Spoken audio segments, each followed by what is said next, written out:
Bergeron on the power play scores! Patrice Bergeron puts the Bruins ahead. He never wants to be the center of attention, yet he wants to be the man in the situation. Bergeron scores on the rebound! Deja vu from Game 7! He plays for the front of the jersey, not necessarily the name on the back. The impact he's had, community, teammates, in the organization. Berge doesn't need to talk about himself at all. 30-goal season. Everyone knows what kind of player he is. Bergeron has his 300th! Does it right every day, treats people with respect. Bergeron scores! I'm really lucky that I can learn from him every day. It's a legend. Get the duck boats ready! He knows what it takes to win. The cup is back home! 1,000 games with one team says a lot. In his 1,000th game! To play 1,000 games is special.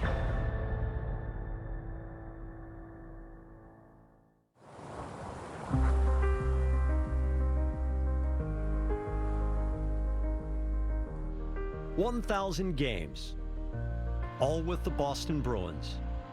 Patrice Bergeron accommodates all the attention with characteristic grace, from the curious entering his home to the familiar on the ice. What's up, Bergie? I'm good, you? Good. Those closest to him cannot help but to smile. Just comes natural, and he just wants to be as good as he can off and on the ice. He's the ultimate teammate. He wants the best for everyone. I think he looks for perfection. He never sits on nothing. He's the quiet superstar, and he lets his play do the talking. There is an organic connection in all parts of his life that every moment counts, from rudimentary tasks, doing the hard work, remaining humble, and sharing his joy. Since 2003, he has changed so much, yet so little. I've been around for a while, and I'm still doing it, still loving it, and it's the most important, right? It's to be happy and to enjoy what you're doing.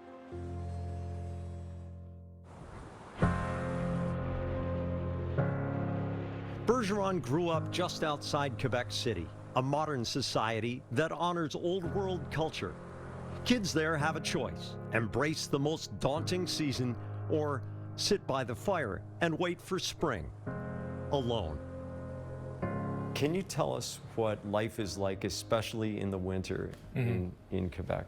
I grew up in winter sports, obviously hockey and skating and sliding down the hills and whatnot. We would always find a way to, have fun. Small town, and most of the people knew each other, and no school bus, usually just, walking up there in the cold and the wind.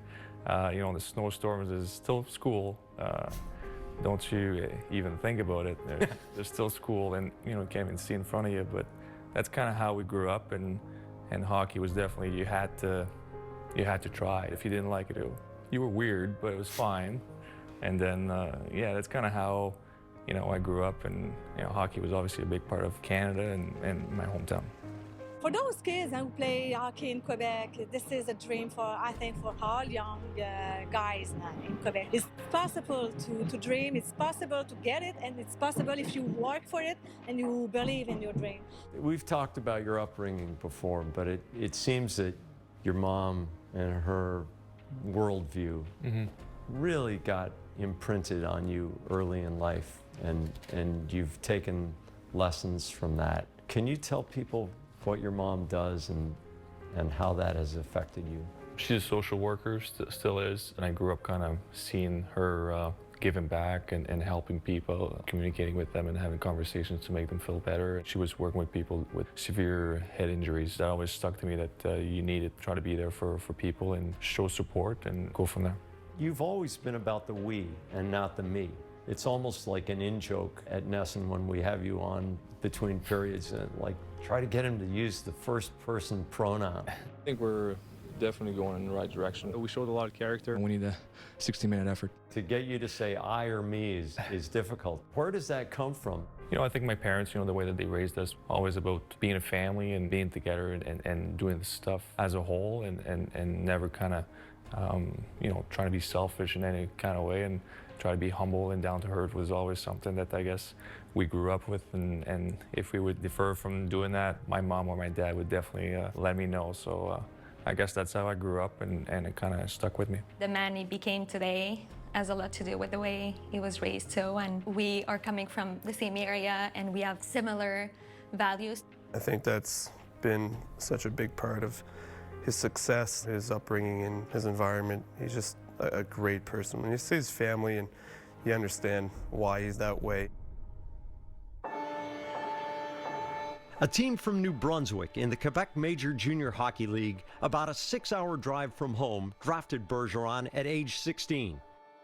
But Acadie Bathurst's management was clear with its message.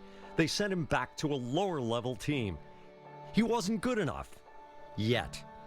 We wanted him to go down, get some ice time, versus the lack of ice time he would have had with us, and dominate offensively. What was it like to deal with that feeling of rejection?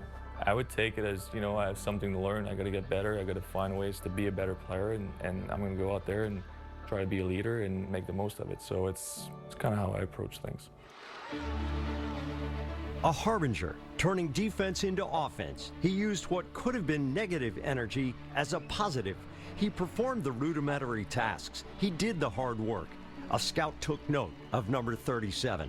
It was really fortuitous that we had an amateur scout that was working in Halifax. He was actually the high school principal, a fellow by the name of Donnie Matheson, who kept calling Scott Bradley, who was the head of our amateur scouts at the time. Late Donnie Matheson phoned myself and gave the heads up to the scouting staff. There was this young kid that was jumping out at a lot of people. Sure enough, Donnie Matheson had raised enough eyebrows that we went up and looked at him and got buy-in from Scott and for the rest of our group that, you know, this really could be a very special player for us. He didn't go to the prospect game, so there was no hype on him, other than the fact that we had liked him as a staff. We had to fight hard to get him, position him properly on the list to make sure when our 45th pick came that he would be, like, you know, hopefully he'll be there, because we targeted him, and fortunately it worked out.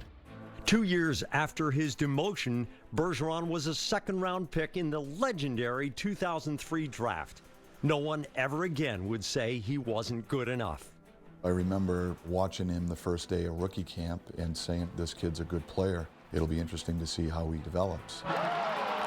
That junior team in New Brunswick wished him well, but kind of wanted him for another year. He left for camp, and after a week I spoke at the Boston Bruins scout for our area, and I called him and he said, no, it's all right, he's doing great. We really like him, but he's going down, he's going back. Just kept snowballing. We're going to keep him another week, you know, we're going to play him in an exhibition game. And the next week, I would call him and said, oh, he's doing really good. Now he's in the dressing room with the boys really like him, but no, he's going back. And then we played him in, I think, almost every exhibition game, and he continued to improve and get better. He seemed to be maturing with each week, too, retaining information. By the end of training camp, we all looked at one another and said, this kid deserves to make our opening night roster. Finally, the fourth week, he said, you know what, doesn't look good. I don't think you're going to get him back. What do you mean, not getting back? He's staying, yeah, we're gonna take him for a little ride here and see what he does. Bergie just got better with each day that he practiced with us and each game that he played with us, and he never looked back. High numbers like 56 used to signal low expectations of young players. Bergeron merited the choice to wear his junior number, 37. His play had spoken for him, but speaking English, that would be his next challenge. Merci beaucoup. Merci.